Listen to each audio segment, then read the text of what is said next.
Serà una nit especial, una nit de màgia, una nit de poetes, de novel·listes, de músics.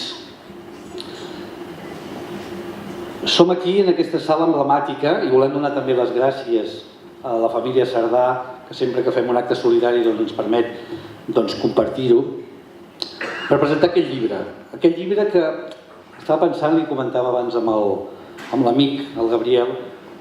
És un llibre que jo me'n quedaré uns quants, més que res per repartir per Sant Jordi. És un bon regal per Sant Jordi, jo penso que sí. Sí, perquè hi ha grans poetes i també hi ha grans il·lustradors. L'associació Univers Àgata, aquí tenim el president, pare de l'Àgata, ha volgut conscienciar sobre l'autisme. Precisament el dia 2 d'aquest mes era el dia de conscienciació sobre l'autisme, el dia mundial. Jo vaig tenir la sort de conèixer el fill d'un amic meu, que avui em sembla que no ha pogut venir, que és el Miquel Àngel Lledó, i...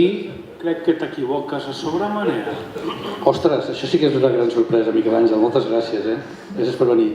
De Mallorca, doncs en Lluís, que precisament és el primer nen que em va arribar al cor. Després et demanarem que pugis, també, encara que no estava en el guió, com que ens has fet la sorpresa, et demanarem que pugis. El Lluís Lledó. I el Lluís Lledó, després, gràcies a ell, també vaig conèixer el Gabriel i vam fer aquell llibre amb la Marta Pérez, el Panicello, aquell llibre que es titulava Trenquem el silenci amb la poesia. 150 poetes van participar, va ser un gran llibre i va ser un primer pas del projecte Àgata. I ara som a l'associació Univers Àgata Autisme. I jo, com que soc poeta, i no sabia si el Miquel Àngel vindria o no, però sempre porto un punt de llibre. Aquest és passat de moda, és l'any passat, ara sortirà el següent per Sant Jordi, és l'últim Sant Jordi. Encara no m'ha arribat aquest Sant Jordi. I aquest poema el vaig titular, dedicat a Lluís, de poeta a poeta, perquè els poetes també a vegades, aquest món interior que tenim, a vegades som una mica també autistes i potser podem intentar conèixer una mica aquests nens i nenes. Per tant, parlava de Lluís, parlava de l'Àgata i també m'agradaria recordar una nena, una alumna nostra que té la Montse B4, que és la Sofia Petrasova. I aquest poema diu així: he vist el poeta en el fons del teu miratge, perquè has sabut llegir els espais secrets de l'ànima, harmonitzant fidel la música de l'albada. Regala'm els punts suspensius en cada mirada i entoma el vent d'una dolça besada.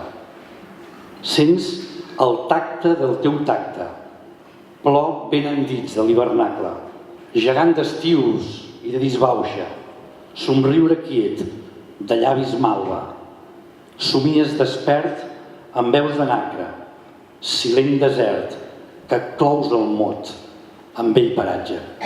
Dedicat a Lluís.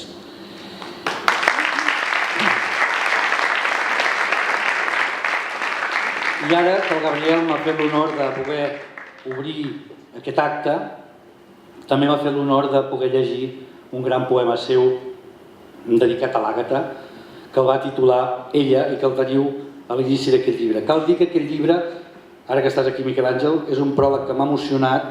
La Maribel Morueco, que després la sentirem, de Gaspar Hauser, de l'Escola on anava el teu fill, una poeta excel·lent. No pensava, Maribel, que tinguessis aquesta poètica, de veritat, t'ho dic en sèrio.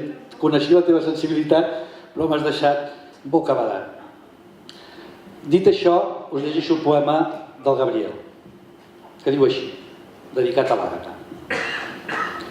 Ella no es despulla, la despullo jo. Ella no es pentina, la pentino jo. Ella agafa la cullera, però l'ajudo jo.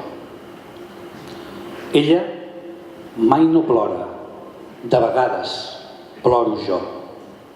Ella no renega, ja renego jo.